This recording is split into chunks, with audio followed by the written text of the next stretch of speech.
नमस्कार, स्वागत है आपका। मैं हूं आपके साथ वैशाली रस्तोगी।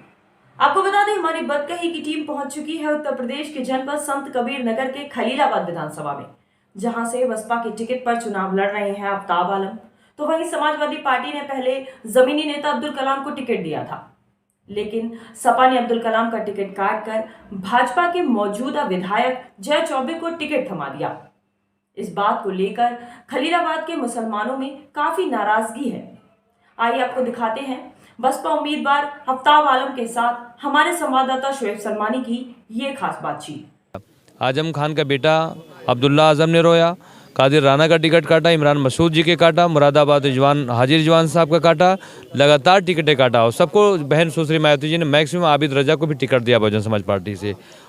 माननीय विधायक जय चौबे जी और उनके प्रमुख द्वारा लगाया जा रहा है कि 2 करोड़ रुपया ले लिए, तो अब्दुल कलाम साहब की जो है वो 2 करोड़ रुपये की वो नहीं है, 2000 करोड़ भी लगाएंगे तो भी उनके जूते के नोक के बराबर नहीं है। दो युवा लाइन ऑर्डर बेहतर रहता है, विकास तेज होगा, हर घरों में रोजगार शुरू हो जाएगा। कम से कम उन्होंने हमको टिकट दिया, यहाँ पे मेदावल से टिकट दिया, खलीलाबाद से दिया, आपका कप्तानगंज से जिम्मी को दिया और गोरखपुर से योगी चीफ मिनिस्टर से ख्वाजा शमसुद्दीन को चुनाव लड़ा रही हैं। तो 4 टिकट तो आंखों के सामने दिया। और अखिलेश यादव ने क्या दिया? तो 313 के लिए आपके पास क्या विजन, आप क्या काम करेंगे? अगर यहाँ की जनता आपको वोट देकर विधायक चुनती है, क्या भरोसा कि बसपा की सरकार बने या ना बने, आप बसपा में ही रहेंगे, सपा में नहीं जाएंगे? आप बहन जी को चीफ मिनिस्टर बनाने की बात कर रहे हैं। पिछले अगर 2-3 महीनों से देखा जाए तो बहन जी एकदम से ठंडी पड़ी हुई हैं, लग रहा है हाथी को ठंडी लग गई है। जय हिंद दोस्तों, अस्सलाम वालेकुम। मैं शुएब सलमानी और आज हमारे साथ हैं संत कबीर नगर के खलीलाबाद 313 विधानसभा से आफ्ताब आलम, बहुजन समाज पार्टी से के टिकट पर लड़ रहे हैं चुनाव। आरोप ये है कि मुस्लिम राजनीति करते हैं। आज सवाल करेंगे आफ्ताब आलम से और जवाब जनता का। आपके ऊपर आरोप है कि आप मुस्लिम राजनीति करते हैं, क्या कहेंगे? ये किसने कहा आपसे? आपने हमारा पिछला कार्यकाल देखिए कि मैं 2017 का चुनाव लड़ा था और मैं 70,000 वोट पाया, जहाँ पे हमारे अखिलेश समाज के लोग बहुत कम हैं। और मैं पार्लियामेंट लड़ा था, मैं 4 लाख के करीब वोट पाया। तो ये तो किसी की कही हुई बातों पे आप मत जाए। आप यहाँ खलीलाबाद में देखिए, आज हमारे सारे वर्गों के, हमारे सम्मानित हर वर्ग के लोग जो है साथ दे रहे हैं, क्योंकि जो नेता होता है वो सर्व समाज का अगर नेता है तभी अपने भी समाज का नेता कहलाएगा। जो सर्व समाज का नहीं वो अपनों का नहीं है। आपको क्या लगता है कि अब्दुल कलाम साहब का टिकट कटने के बाद आप थोड़ा मजबूत नज़र आ रहे हैं? देखिए, मैं लालची टाइप का इंसान नहीं हूँ, वो मेरे कौम के लीडर हैं। पार्टी अलग हो सकती है, मैं बहुत इज्जत करता हूँ उनका। और आदरणीय अखिलेश यादव ने इस बार तो जो RSS की प्लान थी उन्होंने खोल के दिखा दिया।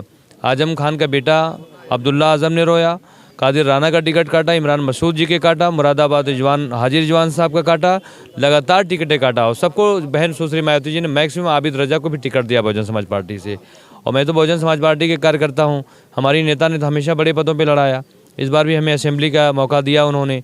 तो मैं सर्व समाज की पार्टी में वर्गों में बहन सुश्री मायावती जी ने अच्छा काम किया है, इसलिए सभी वर्गों का सम्मान हमें मिल रहा है। वो मेरे कौम के लीडर हैं, पार्टी अलग हो सकता है।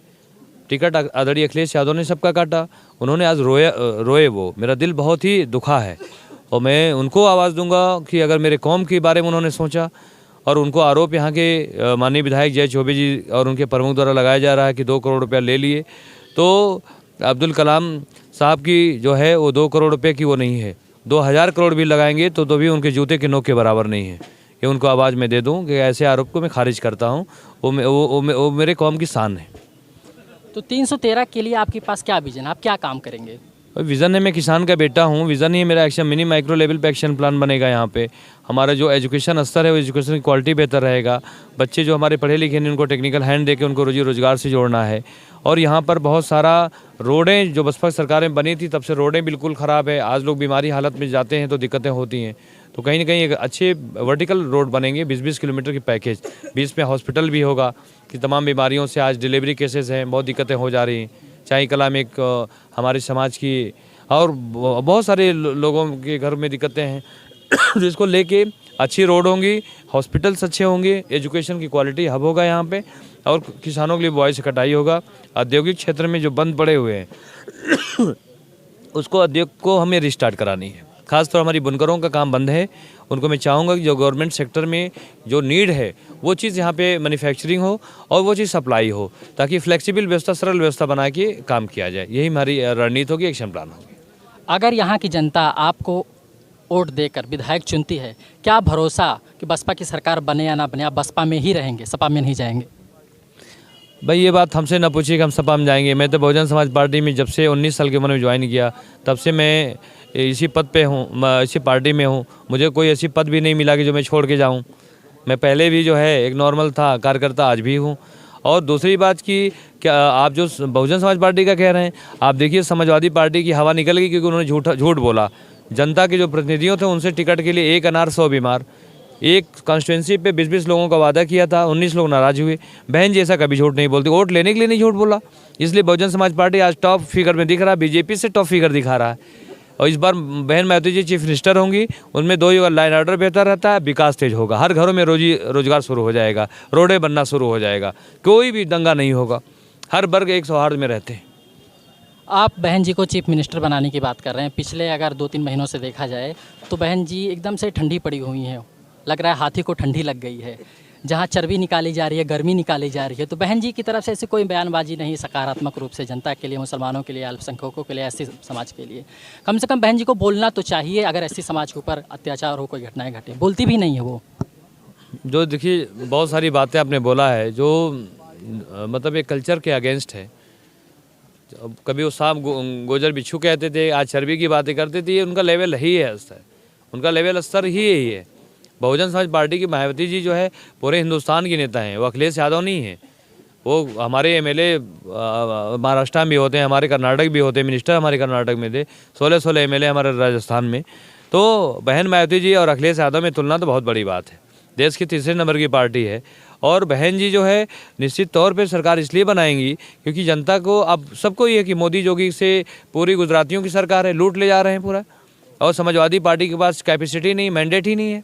तो बहुजन समाज पार्टी की गवर्नमेंट बनेगी और निश्चित तौर पे आपका भाई यहाँ से चुनाव जीतेगा और इस खलीलाबाद को टॉप 403 सीटों में एक क्लास रहेगा। एक आखिरी सवाल, अगर ये यहाँ की मुस्लिम आबादी अगर आप पर भरोसा करके आपको जिता देती है, बहन जी सत्ता में आ भी जाती हैं, अगर किसी को बहुमत ना मिला, माना कि, और बहन जी भाजपा के साथ चली गई, तो फिर वही पुराना वाला आरोप कैसे झेल पाएंगे ये लोग?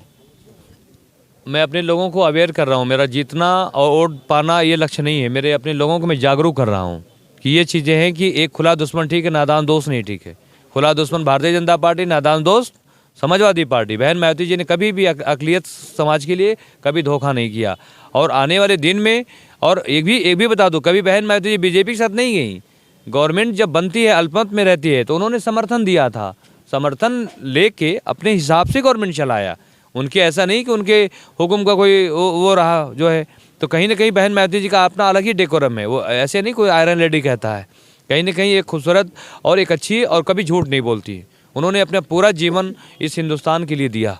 आप देखिए जो है कि कोई परिवार नहीं, कोई परिवारवाद नहीं है वहाँ पे। यहाँ तो आदरणीय अखिलेश यादव को वहाँ खानदान का खानदान, नात का रिश्तेदार जो है सब हो गया है। आप देखिए भारतीय जनता पार्टी में भी आप देखिए यही चीज़ें हैं। ये बहुजन समाज पार्टी ऐसी पार्टी है कि जो अक़लियत सारे वर्गों के साथ अक़लियत समाज के भी एमपी एमएलए बन जाते हैं और किसी पार्टी से बनने में बहुत दिक्कत होता है। तो आपको ये संदेश मैं दे दूं आपके उससे कि अक़लियत सारे वर्गों के साथ अक़लियत समाज का भी तो ऐसी कोई है तो बहन सुश्री मायावती जी हैं। कम से कम उन्होंने हमको टिकट दिया, यहाँ पे मेदावल से टिकट दिया, खलीलाबाद से दिया, आपका कप्तानगंज से जिम्मी को दिया और गोरखपुर से योगी चीफ मिनिस्टर से ख्वाजा शमसुद्दीन को चुनाव लड़ा रही हैं। तो 4 टिकट तो आंखों के सामने दिया। और अखिलेश यादव ने क्या दिया? इस गोरखपुर मंडल मिला के शायद 1 आध टिकट दे, डुमरियागंज का है वही है। तो एक के जगह बहन जी ने 8 दिया। जो मरहूम साकिर अली थे उनके बेटे को दे दिया, कुशीनगर में 1-2 दिया, गोरखपुर में 1 दिया, देवरिया में दिया। आप देखिए तो बहन मायावती जी ने कितना टिकट दिया। तो अखिलेश यादव 22% वोट लेते हैं और हमारे लोगों को भ्रमित की जाती है। इसलिए मैं भ्रम को मैं ख़त्म करके और मैं एक चीज़ में कह रहा हूँ कि आफ्ताब आलम की जिम्मेदारी होगी लखनऊ दिल्ली की, यहाँ की जिम्मेदारी सिर्फ होगी आफ्ताब आलम को बनाने का, बाकी जिम्मेदारी मेरी आफ्ताब आलम की है।